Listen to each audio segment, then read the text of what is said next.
Good evening, everybody, councilmen, councilwomen, members of the audience here today, and of course, residents of the Township of East Brunswick. This new year of 2020 marks the beginning of a new decade, and with that comes dreams and aspirations and excitement for a view of what we call the future. In our own little corner of the world, I can feel the buzz of excitement and the anticipation that our future is about to explode. I hope that this State of the Township address gives some clarity to that momentum and a picture of that future with 2020 vision. The area for which we have spent the most amount of time and attention has been on redevelopment. From the start of my work as your mayor, the township has been working on this important project as the changes to come will redefine our most important commercial corridor for at least the next half century. Laying the groundwork has been time-consuming and tedious, but we are about to hit the gas in 2020, and so let's discuss some of the things that we were able to accomplish last year to set the stage for 2020.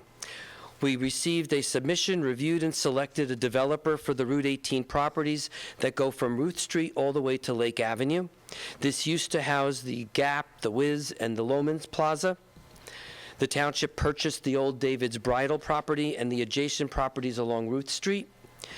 We saw demolition at 110 Tice's, which is the old Wonder Bread factory. We declared property next to the landfill as an area in need of redevelopment and secured a developer to construct a 500,000 square foot fulfillment center in that area, which will bring much needed tax dollars to the township. We also did the same with Ace Auto Wreckers on Harts Lane, thus enabling the owner to convert blighted industrial space to new space. This too will bring added tax revenue while cleaning up the site. In 2020, we expect some big changes. On February 4th, next week, we will be holding a press conference to celebrate the signing of a redevelopment agreement for the Route 18 properties. The developer has already begun the process of acquiring property. The project will be done in phases, and it will actually boast a true downtown, a true transit-oriented development. It will include residential space, commercial space, a hotel, bus depot, a new parking deck, a medical arts complex, and community space.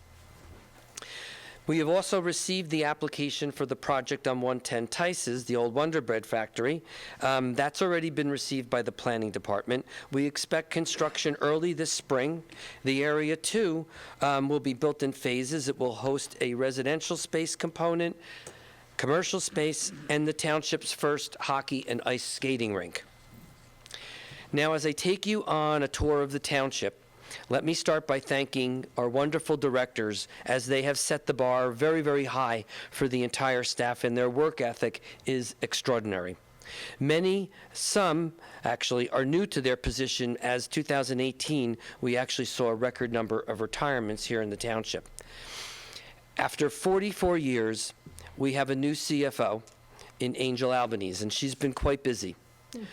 While the bulk of her responsibility is managing all of the finances for the township and preparing the annual budget, she's had many other projects to attend to, along with running the township's 5 utilities. Our collection ratio for 2019 remains at 99%, an enviable number compared to most townships in New Jersey. She's also been responsible for arranging the bonding not only for township projects, but for major projects for the Board of Education and for our fire districts. And because of the township's excellent bond rating, this arrangement has helped taxpayers save hundreds of thousands of dollars. Do keep in mind, then, that when you look at the township's debt ratio and its debt numbers, roughly 1/3 of that number is Board of Education and fire district debt. Other projects that have gone on in 2019 include the payroll crossover and initiation of the ACH draft program that allows taxpayers to make their payments online, and the water rate study. She also serves as the finance director for the East Brunswick Redevelopment Agency and has been a huge help in providing financial advice to the East Brunswick Public Library. The Planning, Engineering, and Construction Department has seen 4 senior members retire last year. Directed by Keith Kipp the department was quite busy as well. We continue to see new businesses migrating here to East Brunswick, a process that's been going on for the last several years. 2018 saw 94 new businesses. That has now been exceeded by 2019, which saw 103 new businesses move to town.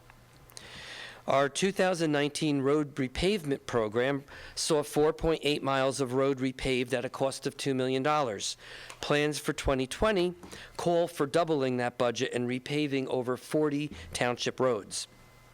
2019 saw a record number of county road repairs and repaving. We expect that to continue, especially since we have the freeholder director and they're sitting here in the audience. Now, we also received Transportation Trust Fund money from the Department of Transportation. Each year for the last several years, we've gotten about $500,000 used towards road improvements.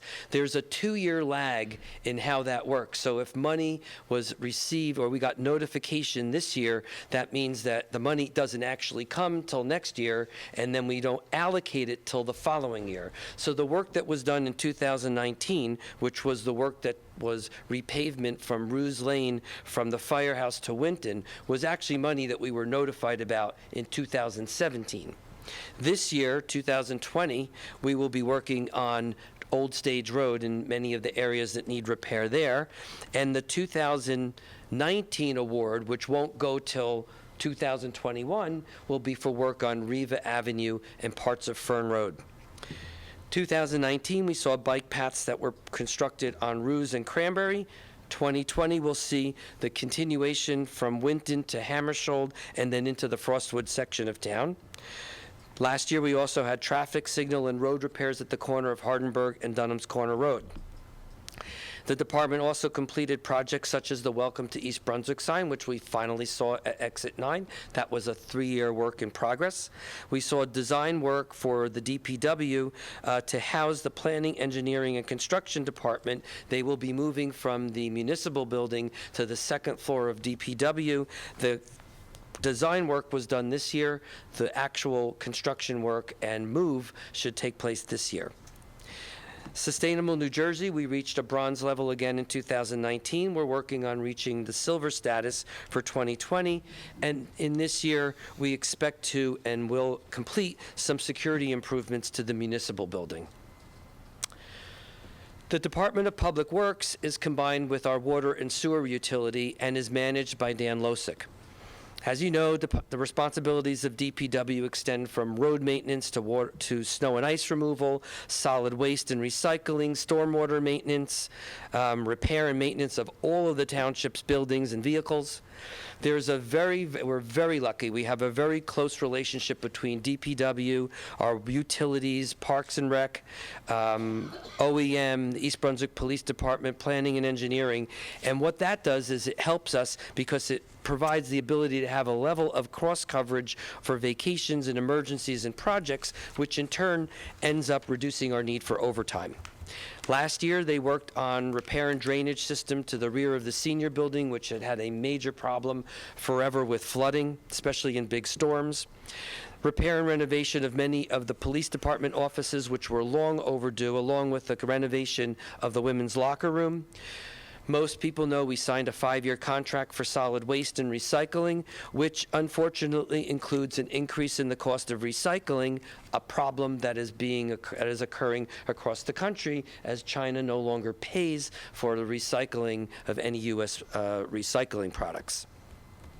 We received a grant from Middlesex County for educating the public on proper recycling. This included mailings, social media templates, stickers, and hang tags. We continue to encourage our residents to visit our DPW website for proper instructions on recycling. Water Department or utility, we completed our water rate study, which resulted in new rate schedules. I do encourage residents to go on to the Township website and review the presentation that was made to the Township Council, as the explanation for those water rate changes are crystal clear. Also completed a record number of pipeline markouts and repairs. This was often done in conjunction with PSE&G repairs, because as they dug the lines and dug the work, we were actually able to reduce some of the time and cost involved in the work that we would have to do. And in all, the past year actually saw the second lowest number of water main breaks in the last 10 years. Sewer department, we purchased much needed new video equipment, and that enabled us to examine 23 miles of sewer main lines. This helps to proactively repair lines before they break, saving money and time. We also installed several new aeration systems at collection areas, which helps reduce the accumulation of fats and oils and grease, which thus reduces the biochemical oxygen demand. I'll go through the whole chemical equation for you if you'd like. And that in turn decreases the cost of treating the waste, which ultimately results in savings to the utility and the taxpayer. Our municipal court's extremely busy, handled over 23,000 cases in 2019, but due to state-mandated bail reform, our court system revenues were down about $110,000 compared to the year before. Adding to the problem is the state-mandated process that we must follow regarding payment plans for those who are unable to pay their fines at court. And as a result, we have approximately $1.6 million sitting in uncollected debt. So our plan for 2020 is to continue to try to control our expenses and to work on that debt. EBTV completed its first full year after a seamless transition to Township control. Under the management of Dave Ambrosi, they produced 220 original programs and 170 segments of This Week in EB. The East Brunswick TV regularly attends all special events for the Township, its store openings, and all of our Township Council meetings. There were 73,000 minutes logged in on their Facebook page and 186,000 views to their various YouTube productions that were made during the year. Last month, along with the Township, EBTV launched its new website, and besides the new and improved look, it has and features a much improved media player. Our library continues to be a big community center, which brought in over 300,000 visitors again this year. The library provided many programs, both new and old, drawing record attendance numbers. In order to stay current, the library looks at non-traditional services such as lendable kits, which can include musical instruments, telescopes, Roku devices, and other video equipment.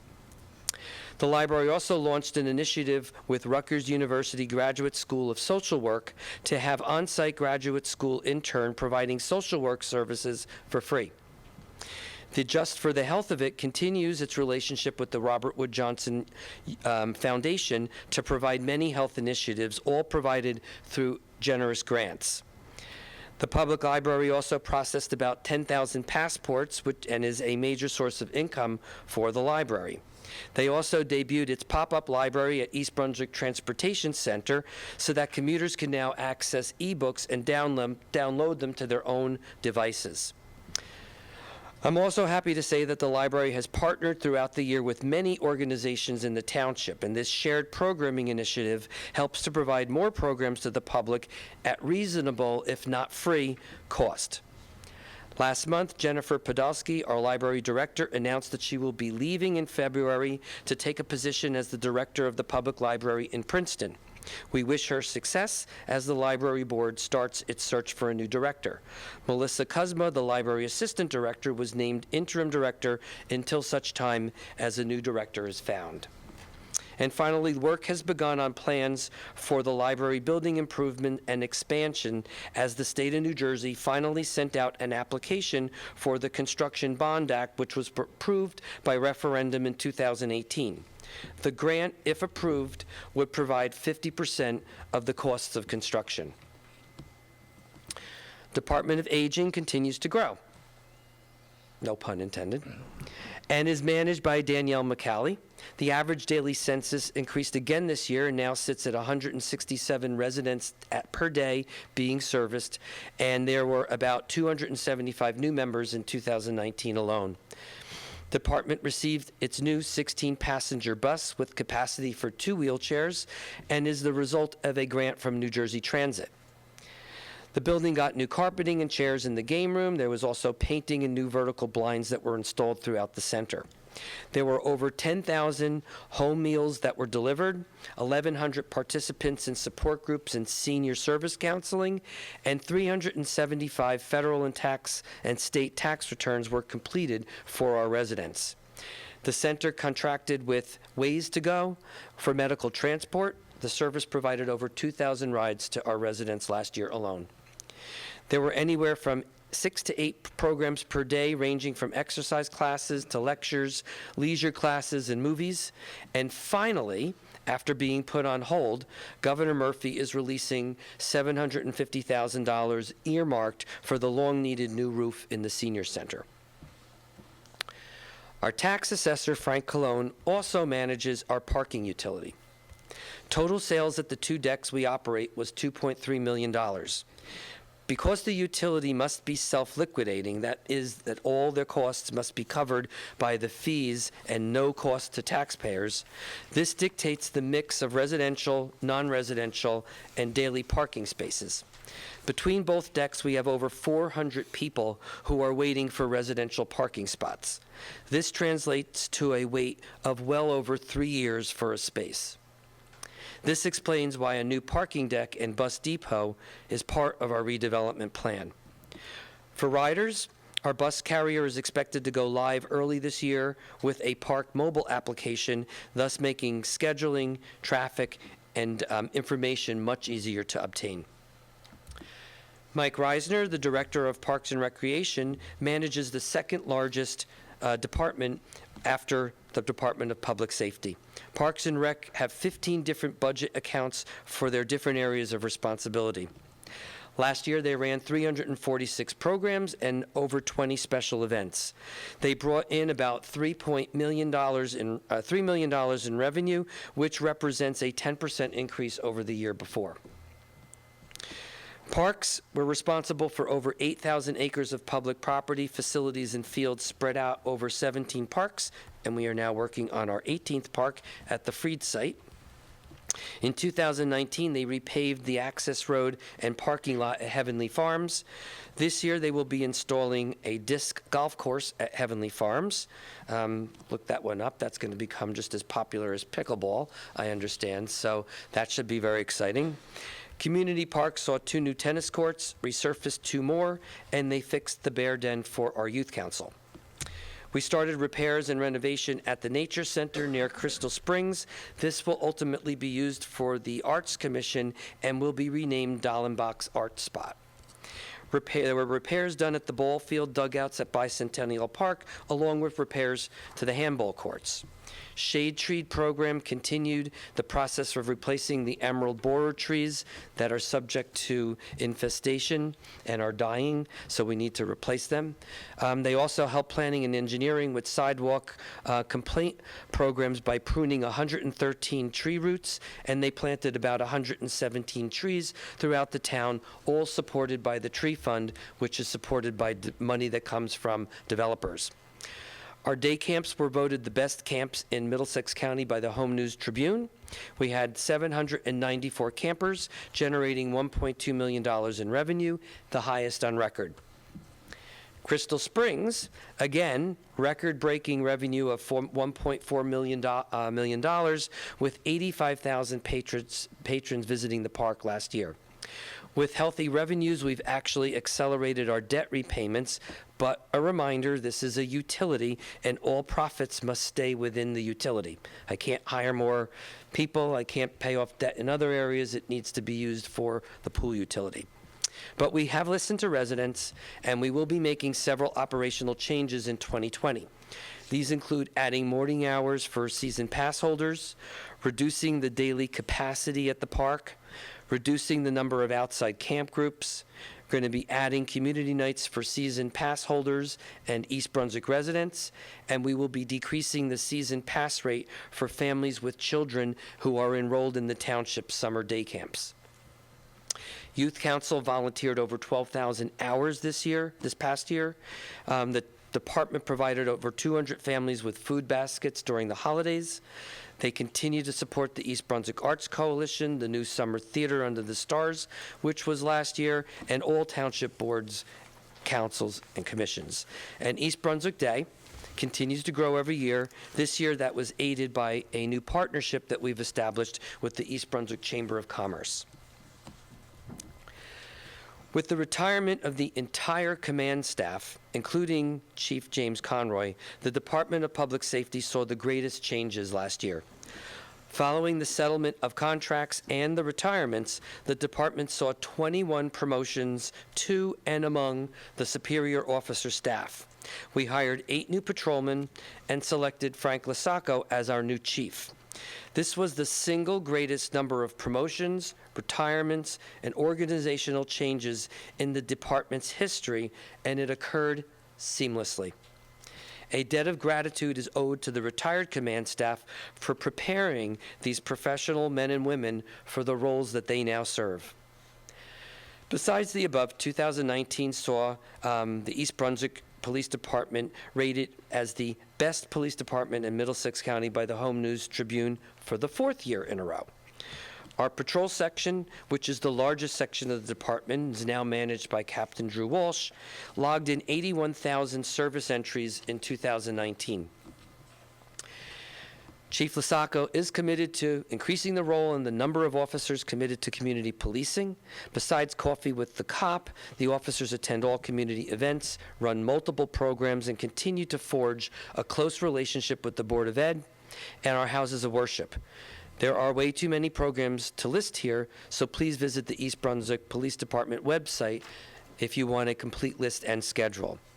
We did see an increase in overtime for 2019 due to a lag time to train some of our new officers and the fact that at 83 officers, we are at a relatively low ratio for staffing based on Middlesex County, state, and New Jersey State Police uniform crime reporting data.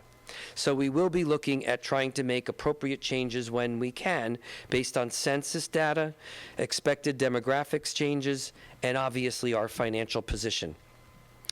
Our Special Operations Division investigated over 2,200 motor vehicle crashes in 2019, and that represents a 9% decrease from the year before. While we did have 4 fatalities, most were determined to be related to a serious medical episode which occurred prior to the crash. The department was successful in obtaining accreditation from the New Jersey State Association of Chiefs of Police, and this represents a significant professional achievement and acknowledges the implementation of policies and procedures that are current, sound, and operationally effective. A heartfelt note of appreciation does go to former Chief James Conroy as the year-long process of accreditation started under his leadership. The administration department continued its partnership with CryWolf to administer and monitor our false alarm program. False alarms account for 98% of alarms in this town, and the department loses over 2,000 hours of officer time to false alarms every year. Despite a hiccup in the billing process, the partnership is helping to ensure that our officers are deployed to areas of crime, ultimately providing the high level of safety and security we all enjoy. In 2019, the East Brunswick Rescue Squad abruptly closed after servicing the township for over 60 years.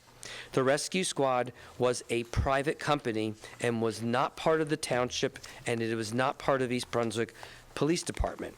While there are many reasons for the closure of the squad, the township entered into a contract with Robert Wood Johnson University Hospital Mobile Health Services, and the seamless transition ensures that there's 24 hours, 7-day-a-week, 365-day-a-year emergency services to all of our residents. Now, what really transforms a township into a community is the degree to which there's a partnership between its residents, its businesses, the schools, houses of worship, and township administration. We've been blessed here in East Brunswick as residential involvement is a part of every facet of life. We have people serving on township boards, commissions, councils, advisory committees. They serve on the Township Board of Education, its committees, the PTAs, the Library Board, Board of Trustees, Friends of the Library. We have residents who volunteer their services for fire districts as firefighters or support staff. We have residents who volunteer on the Boy Scouts, the Girl Scouts, the 4-H, Elks, Lions, Knights of Columbus. I'm sure I'm missing somebody, so I apologize if I am. But what a great example that is for our youth. Let me highlight just some of our newer boards as they only came on board this past year and are already making their mark. The East Brunswick Arts Coalition is a coalition that helps raise money through private donation and grants in order to support the Township's Human Relations Council, Historical Society, Arts Commission, Museum, and Playhouse 22. They help to provide funding that would ordinarily need to come out of the township budget. The goal of the East Brunswick Arts Coalition is to never have to say no to a group that has a great idea or a great program due to a lack of money. Last year, they helped spearhead the Playhouse's entry into summer theater by helping to support our first summer theater under the stars. The July-August production of Footloose brought in 3,000 visitors over 6 nights. The Playhouse also benefited by seeing their mailing list virtually double in size. This has translated into greater attendance at their regularly scheduled programs. In the week to come, the East Brunswick Arts Coalition will be awarding stipends to each of the other organizations they support, resulting in some instances in a quadrupling of the normal budgets that they would ordinarily get for the year. Beautification Committee studies have consistently shown that when you beautify your community, residents take more pride, litter less, smile more. And this committee has already begun providing welcome packets to new residents. They gave out free annual flowers and plants last spring, and they plan to beautify about 12 public spaces once the weather breaks. These will include spots at the Municipal Complex, Heavenly Farms, the Community Arts Center, Great Oak Park, and others. Our Sustainability Committee is charged with helping to ensure that we receive our credits for status on Sustainable New Jersey. But they are also working on reasonable bans for single-use plastic bags, styrofoam, straws, and others that are consistent with the legislation being supported by the New Jersey legislature. In addition, the committee wants to help educate the public about recycling, reuse, waste management, so that we can be a better example for our children, the ones who would suffer for our mismanagement. The Mayor Cohen Charity Fund was established last year. That fund raised approximately $75,000 at the first annual Mayor's Gala Ball that was held last October at the Park Chateau. Money is to be used for the East Brunswick charities and causes. The board does not include the mayor. They manage the fund, and they are preparing to announce recipients and have already put out online, actually today, applications for people who are seeking help from that fund. As I speak to residents, students, business owners, clergy, visitors to our town, I get a palpable sense of hope and optimism. But none of that is done alone. As you've heard, we have a tremendously talented and motivated staff. But all of these folks are part of a team. And that team is managed under the watchful, protective, and skillful eye of our business administrator, Joe Criscuolo. My wife reminds me every morning that I should say, thank God for Joe. So I do that. It is an honor to serve the township as your mayor. I don't take that honor for granted. I work my hardest to gain your continued support. We have accomplished a lot, but there's a lot more that yet needs to be done. And as always, we will do this together and with 2020 vision. So God bless each of you, your families, our troops who are here and abroad, and the United States of America. Thank you. Thank you.